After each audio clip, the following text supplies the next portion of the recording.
downtown Spokane shows the split-second decision-making that goes into calls involving armed suspects. With this KXLY4 News exclusive, Jeff Humphrey is live downtown where officers confronted a man with a pistol still in his hand. Jeff? Nadine, local TV news people, we were all very close to standing on this very spot last Thursday, reporting on an officer-involved shooting in downtown Spokane. However, there were just too many innocent bystanders in the area across the street in Riverfront Park, and so these patrolmen withheld their gunfire, seemingly at great risk to their own personal safety.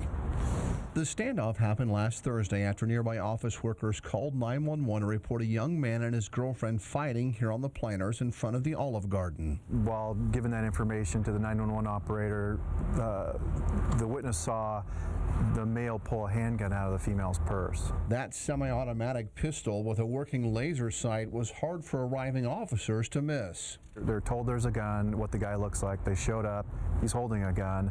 Yeah, I mean, you're instantly in a deadly force situation. Despite all the screaming and yelling that comes from the cops when they're confronting a guy with a gun, the young man didn't drop it. Police would have been easily justified in shooting him at that point, but there were too many innocent bystanders downrange.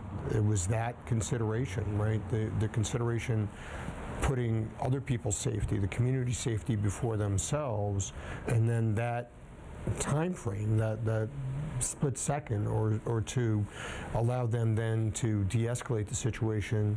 Police didn't know it at the time, but the suspect's pistol was just a BB gun. Had they shot the man, toy or not, the officer's actions would have been justified. But fatal shootings involving toy guns happen all too often, including this incident in Northern California just last month.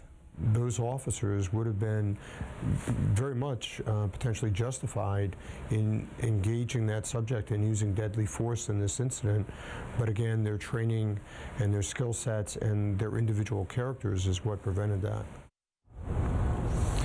Nadine, the suspect in this case was not a teenager. He was 29 years old, certainly old enough to know what can happen when you pull out a very realistic gun in public. Police now have that replica. The pistol's owner is lucky to be alive. Reporting live in downtown Spokane, Jeff Humphrey, KXLY4.